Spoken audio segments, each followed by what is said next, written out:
Alléluia, alléluia, alléluia. Nous prenons nos Bibles rapidement. Alléluia, merci Jésus.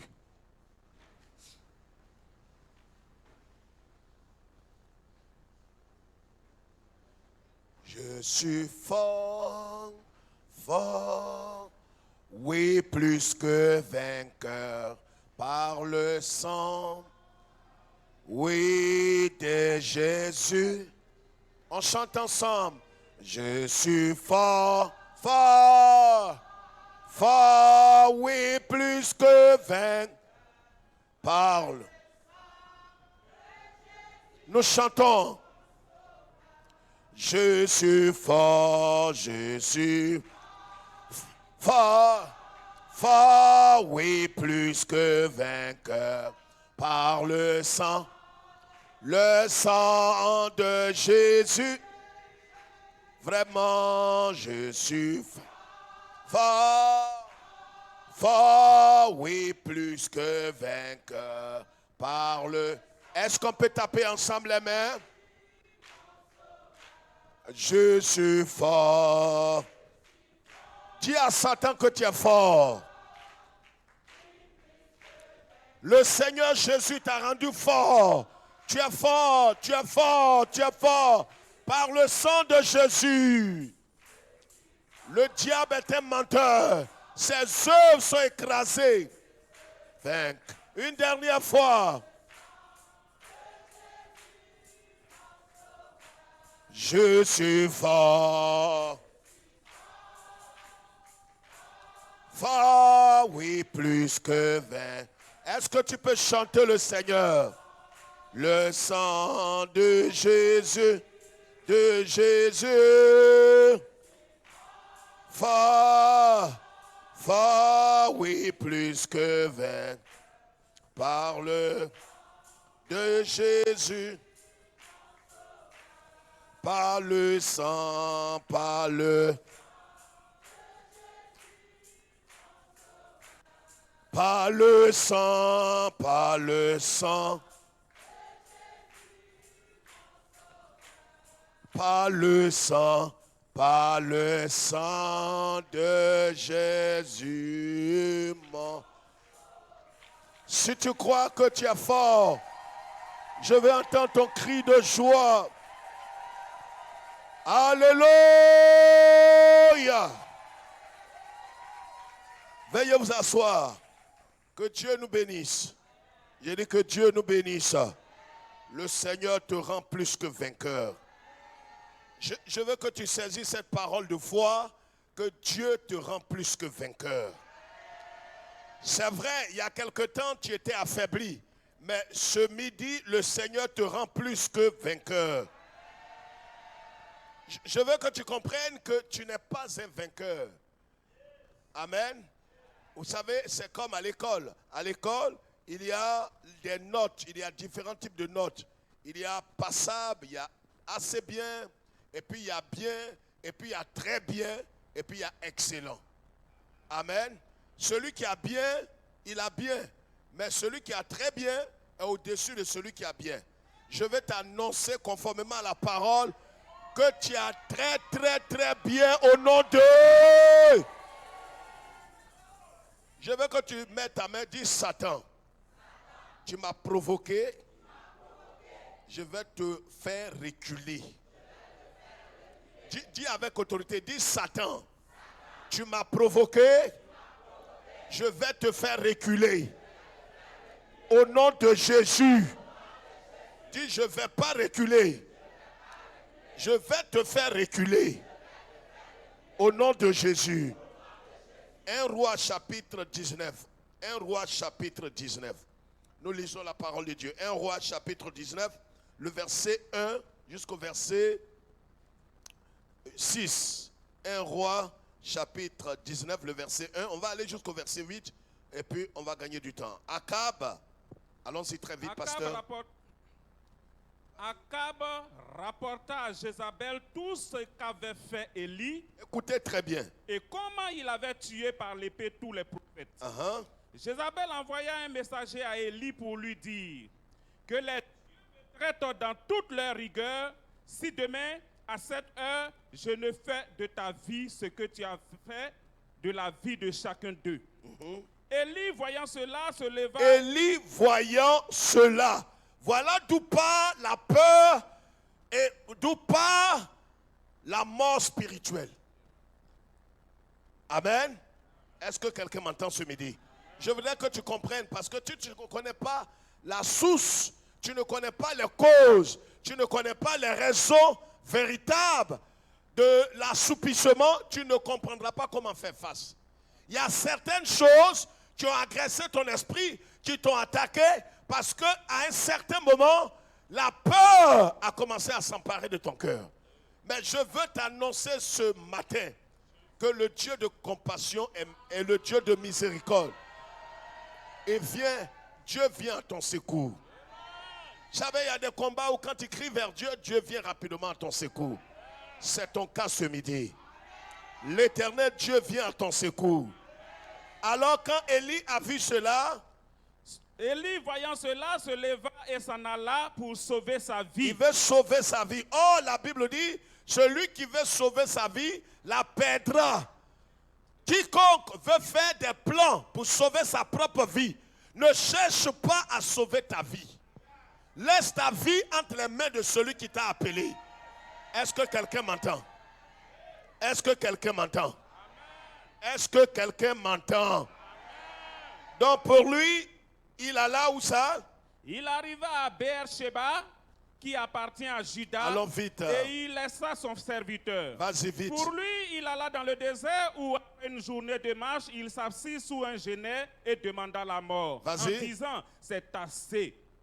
Maintenant, Éternel, prends mon âme, car je ne suis pas meilleur que mes pères. Verset 5. Il se coucha. Il se coucha. Il se coucha. Voilà d'où est parti tous les problèmes d'Élie. Il se coucha. Ne te couche pas. Non, non, non, non, non, non. Laisse quelqu'un répondre. Je dis ne te couche pas. Assieds-toi. Ne te couche pas. Ne te couche pas. Quel que soit ce que tu es en train de vivre, quelle que soit la montagne, quelles que soient les attaques, quels que soient les obstacles, ne te couche pas. Ne te couche pas. Quel que soit ce qui arrive devant toi, il y a une chose que tu ne dois pas faire. Ne te couche pas. Dis à ton frère, ne te couche pas. L'erreur que Élie a commis ici, c'est que dès que les problèmes ont commencé dans sa vie, il est allé là, lui-même, de son propre chef, il a pris une direction et il a fui. Regardez, je vais vous montrer deux petites choses rapidement avant qu'on ne se lève, qu'on prie et qu'on termine. Levez la tête. Ce même Élie, la Bible dit, l'apôtre Jacques dit qu'il est de la même nature. Levez la tête s'il vous plaît. Il est de la même nature que nous. Vous savez, le sommeil spirituel, c'est la chose la plus grave qui puisse arriver avant la ruine d'un homme. Avant que le pire n'arrive dans la vie d'un homme, Satan, il fait une chose. Il envoie d'abord le sommeil.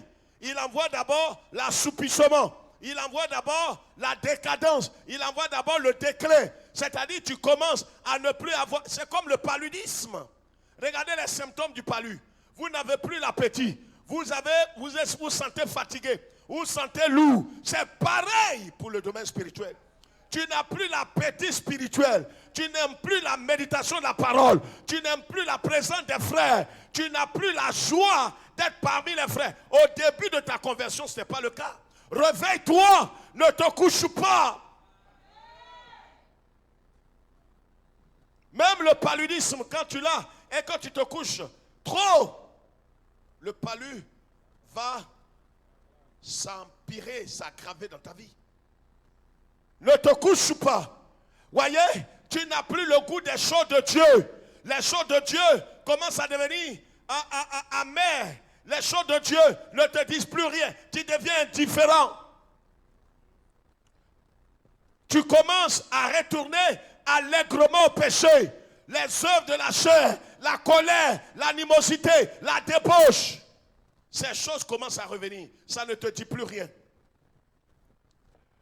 Mais Dieu qui est compatissant ne veut pas que tu continues dans cette voie. Et Dieu t'appelle à te réveiller. Et Dieu lui-même va contribuer. Amen. Élie ici, vous allez voir, écrivez si vous voulez, écrivez ces 2 versets-là, vous allez lire. 1 Roi chapitre 18, verset 36. Regardez les expressions qu'il employait il y a quelque temps en arrière, avant qu'Akab ne cherche à menacer sa vie. 1 Roi 18, verset 36. Qu'est-ce qu'il disait? Au moment de la présentation de l'offrande, écoutez très bien, au moment de la présentation de l'offrande, quand il a fait sa confrontation avec les prophètes de Baal, regardez les paroles qu'Élie va prononcer. Parce qu'il était en ce moment-là dans la présence de Dieu. Quand vous êtes dans la présence de Dieu, vous êtes enivré de la puissance de Dieu. Vous marchez selon l'Esprit de Dieu. Il y a des langages que vous tenez. Mais Élie, ces paroles-là n'étaient plus dans son cœur et n'étaient plus dans sa bouche. Regardez, c'est quand il était tout feu, tout flamme. Comme le pasteur l'a dit tout à l'heure dans la direction. Regardez, quand quelqu'un est embrasé par la puissance du Saint-Esprit, quand tu l'écoutes, tu sais que quelque chose est dans la vie de cette personne. Mais quand il commence à s'éteindre, vous allez voir. Voyez, Élie, quand il a commencé à s'éteindre, il parle de je vais mourir, je dois mourir, il veut se suicider. Il dit il n'est pas mieux, la mort est mieux que moi, je préfère la mort, trop c'est trop. Quand vous entendez ce tel langage, celui-là, il a commencé à s'éteindre, à mourir. Il a commencé à être ruiné. Son âme a des problèmes, son âme est agressée. Regardez quand il était tout feu là. Regardez ce qu'il disait. Vas-y vite. Élie le prophète s'avança et dit, Éternel, Dieu d'Abraham, d'Isaac et d'Israël, que l'on sache aujourd'hui, que tu es Dieu en Israël, que je suis ton serviteur. Je t'annonce que tu vas reprendre, tu vas reproclamer ces mêmes paroles. Tu diras à l'adversité, au blocage, aux attaques, que l'Éternel est dont je suis le serviteur, est Dieu sur la terre et dans le ciel. Au nom de Jésus, tu vas reprendre ta force. Oh, tu ne m'as pas compris. Je dis, tu vas reprendre ta force. Il est allé devant Akab et il a dit à Akab, le Dieu dont je suis le serviteur. Mais pourquoi il ne prononce plus ça? Maintenant, il fut le même Akab et il fut sa femme. Pourquoi tu ne t'arrêtes pas pour dire le Dieu dont je suis le serviteur, le Dieu d'Abraham, d'Isaac et d'Israël? Tu as dit ça, mais Dieu est le même hier, aujourd'hui, éternellement. Pourquoi tu t'abats? Pourquoi tu pleures? Pourquoi tu es en train de relâcher? Pourquoi tu dors? Le Dieu qui t'a sauvé de la main des sorciers, qui t'a sauvé de la mort, qui t'a sauvé de l'accident, qui t'a délivré de l'organisation satanique, qui t'a délivré. Quand des gens ont fait des complots contre toi, c'est Dieu qui a dévoilé leur secret. Ce Dieu-là n'est-il pas le même hier, aujourd'hui, éternellement? Pourquoi tu es découragé? Pourquoi tu ne veux pas compter sur lui? Compte les bienfaits de Dieu. Compte les bienfaits de Dieu. Élie qui a dit ces paroles, maintenant il dit non, la mort est mieux. Mais quand ça ne va pas, assieds-toi et compte les bienfaits de Dieu. Dis, il y a quelques années, j'étais dans telle ville, Dieu m'a protégé. J'avais fait un accident, Dieu m'a soutenu. J'avais voyagé, je n'avais personne. Seigneur, tu m'as soutenu. Et si tu l'as fait, Seigneur, tu es le même hier, aujourd'hui et éternellement. Tu ne m'abandonneras pas, Seigneur. Tu ne m'abandonnes. Même si tu ne vois pas la main de l'Éternel en action, continue de compter sur lui. Est-ce que je parle à quelqu'un ce matin? Réveille-toi. Dieu n'a pas fini avec toi. Dieu a quelque chose à accomplir avec toi. Et c'est pourquoi Élie, il est parti. Regarde la deuxième parole. La deuxième parole. Le verset 15. 1 Roi 18, verset 15. Voyez, quand tu es vivant, il y a des paroles que tu prononces. Le verset 15 dit quoi? Mais Élie dit, l'Éternel des armées dont je suis le serviteur. L'Éternel, ouais, à chaque fois, quand il était vivant, là, les paroles qui sortent de sa bouche sont des paroles qui élèvent le Seigneur. Ce n'est pas des paroles négatives. Ce n'est pas c'est fini, oh. Pour moi, c'est fini, oh. Je n'ai plus d'espoir, oh. C'est fini pour moi. Non, pourquoi pour toi c'est fini? Celui qui t'a sauvé, qui veille sur toi, il ne sommeille ni ne dort. Mais quelqu'un qui regarde, qui veille sur toi, il ne sommeille pas, il ne dort pas. Pourquoi toi tu dors? Pourquoi toi tu dors? Ne dors pas spirituellement. Compte sur lui. Amen. Je veux que tu comprennes. Si tu as compris ces paroles ce matin, ton âme sera réveillée. Vas-y, qu'est-ce qu'il dit? L'Éternel des armées dont je suis le serviteur est vivant. Aujourd'hui, je me présenterai devant Akab. Voyez ce qu'il disait par le passé. Maintenant, lui qui disait je me présenterai devant Akab, c'est lui qui fuit maintenant. Voyez, Akab là, est-ce qu'il a changé? Est-ce que Dieu aussi a changé? Le diable n'a pas changé, Dieu aussi n'a pas changé. Est-ce que quelqu'un comprend ces choses? Je te dis ces choses parce que la puissance que Dieu a mise sur toi, c'est toi qui ne vois pas. Tu fuis le diable, pourquoi? Pourquoi tu baisses les bras? Pourquoi tu te mets à dormir? Pourquoi tu t'es couché? Élie, il s'est couché et il a commencé à dormir. Mais la suite nous donne une bonne parole qui est une bonne nouvelle pour nous. Verset 5, 1 Roi 19, verset 5. Il se coucha et s'endormit sous un chénet. Et voici, un ange le toucha et lui dit,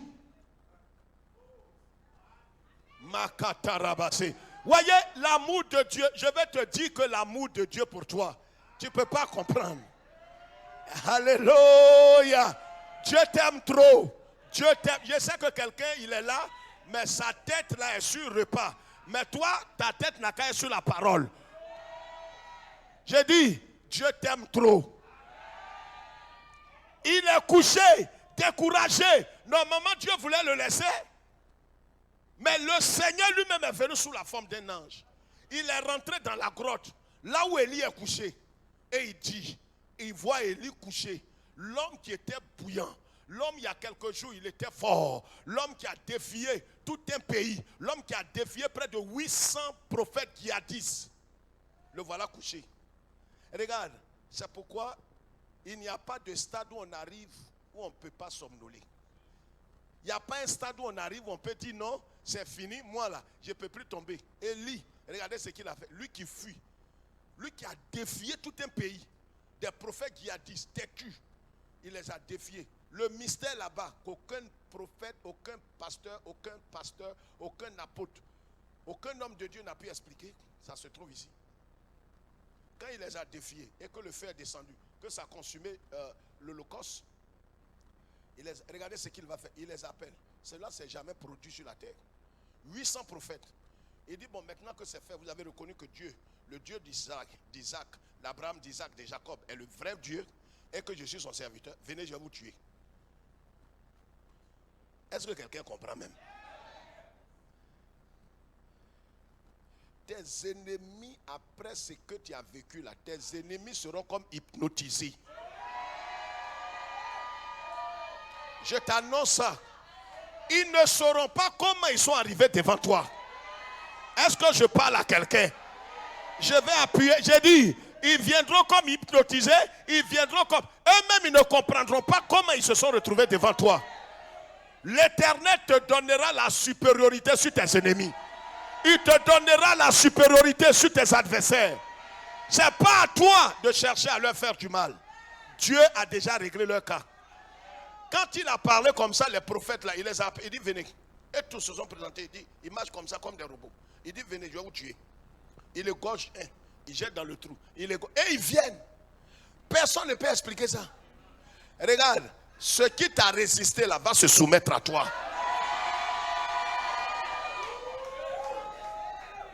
Je parle à quelqu'un ce midi avec le don de la parole de connaissance.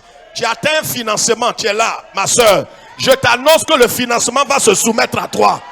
Après cette prière, le Seigneur a compassion de toi. Lève-toi, je parle d'une soeur, tu atteins un financement. Tu attends que quelqu'un tu atteins un financement. Pendant que le Saint-Esprit me parle, Dieu te soumet ce financement. Et je veux que tu saisisses cela. C'est la parole de Dieu pour toi ce matin. Regarde. Regardez ce que Dieu va faire. Ces ennemis-là vont venir et ils vont se soumettre. Le diable croit qu'il en a fait de toi. Il ne sait pas que dans petit sommeil, là, tu vas te réveiller avec la force. Tu vas te réveiller avec la puissance. Tu vas te réveiller avec la... Alléluia. Dis, tu ne m'emporteras pas. Alléluia. Même si j'ai commis des erreurs, le sang de Jésus m'a lavé, tu ne m'emporteras. Est-ce que tu peux dire ça? La Bible déclare ceci. Alléluia. Il dit, il se leva, un ange de Dieu le toucha et lui dit, lève-toi et mange. C'est ce qui va t'arriver. Oh oh, laisse quelqu'un répondre. Je dis, c'est ce qui va t'arriver. L'ange de Dieu te dit ce midi, lève-toi. Ce que tu dois faire, c'est de te lever. Il ne va pas te soulever. Il te demande, il a touché. Quand il a touché Élie, il a touché divinement. Il a touché de façon surnaturelle. Il a touché avec la puissance. Il dit à Élie, lève-toi. Ce matin, la parole de Dieu te touche. La puissance de Dieu te touche. L'Esprit de Dieu te touche. Et te dit, lève-toi et mange. Mange la parole. Dévore la parole. Nourris-toi de la parole. Faut manger la parole. Le remède au sommeil spirituel, au déclin, à la ruine, à la décadence, c'est la nourriture. Faut manger la parole. Même si tu ne comprends pas, commence à lire la Bible. Tu sais, le sommeil spirituel a fait que quand tu lis la Bible, ça devient ennuyeux. Tu ne comprends pas, tout t'ennuie. Tu ne veux plus, mais commence à méditer la parole. Dès ce midi, commence, prends un chapitre, commence à lire la parole. Même si tu ne comprends pas, lis seulement. Le diable ne voudra pas que tu lises la parole. Oh, au commencement était la parole. Quand l'ange l'a réveillé, l'ange lui a dit une seule chose. Lève-toi et puis tu vas manger. Il faut te taire, tes discours là. Mets ça de côté. Jézabel veut te tuer, on sait. Akab veut te tuer, on sait. On sait. Mais lève-toi et mange. Et Élie aurait voulu que l'ange lui annonce une nouvelle pour dire Jézabel est morte. Non, le problème ne va pas s'arrêter. Mais Dieu te donnera la force de résister au problème. Oh oh, il ne m'a pas compris. Il ne m'a pas compris. Quand tu te réveilleras ce midi, tu aurais voulu qu'on t'annonce que le problème a disparu. Quelqu'un comprend ce que je dis? Le problème ne disparaîtra pas. Tes créanciers, ceux qui te poursuivent pour que tu donnes l'argent là, ils ne vont pas mourir. Seulement que Dieu va apaiser leur cœur. Ils vont échelonner. Et qui voulaient que tu payes tout là. Ils vont te dire maintenant, bon, je ne sais pas ce qui m'a pris. En tout cas, patron, il faut l'argent là même. Si tu es payé, d'ici jusqu'en septembre, bien fin de l'année, tu peux payer. Alléluia! L'ange lui dit, lève-toi et mange. C'est ce qui est important. Il s'est levé, il a mangé la nourriture. Et l'ange lui a pas dit de se coucher. Tellement il est découragé. Qu'est-ce qui fait que les gens sont découragés? Je te dis trois choses. Premièrement, les prières non exaucées. Les épreuves qui persistent. Les épreuves insurmontables. Un problème sans solution apparente. Ces choses-là font que le découragement, le sommeil et le déclin s'emparent de ton cœur. Mais je veux que tu comprennes ce midi que Dieu est au contrôle de ta vie. Le Dieu qui t'a sorti de l'enfer est capable de résoudre tous les problèmes. Si ce n'est pas encore fait, continue de lui faire confiance. Lève-toi et le Christ lui-même. Quand tu vas te lever, c'est le Christ lui-même qui va te faire quoi? Il va t'éclairer. Quand il va t'éclairer, il va te montrer une direction. Il y a des choses comme ça. Tu ne connais pas la direction qu'il faut prendre. Tu es au carrefour, mais tu ne sais pas où aller. Dieu, lui, sait où tu vas aller. Mais ce qu'il te demande, efforce-toi de te lever. Prends conscience que ça ne peut pas continuer. Je ne peux plus continuer dans cette voie. Il faut que je me lève. Ce matin, lève-toi. Demain midi, nous verrons la suite. Lève-toi. Alléluia. Je vais prononcer une prière. Mets ta main droite sur ta tête. Ceux qui croient à la puissance de Dieu, à l'onction, je vais prier. Quand je vais prier, suivez-moi très bien. On a une seule minute. Quand je vais finir de prier, quand tu seras en train de partir, le Saint-Esprit va commencer à bouillonner en toi. Parce que là où tu es, le pagne du sommet spirituel a été enlevé au-dessus de toi. Vous savez, quand quelqu'un dort et qu'il est sous le drap, je viens de voir ça dans le monde invisible. le drap qui était sur toi a été enlevé. Après la prière nette, ce que tu dois faire, le Saint-Esprit va bouillonner dans ton cœur. Certains vont être embrasés du feu du Saint-Esprit pour parler en d'autres langues, pour prophétiser. Toute cette journée-là, le feu sera sur ta vie entièrement. Pendant que je suis en train de parler, je vois l'ange qui a commencé à allumer. L'ange a commencé à allumer. Dieu ne va pas te forcer. La parole est dans ta bouche. Tu commences maintenant, tu es rempli. Le feu est sur ta vie. Reçois maintenant même. Pas avec cette flamme, pas avec cette puissance, pas avec ce réveil. Car va avec la force que Dieu te donne.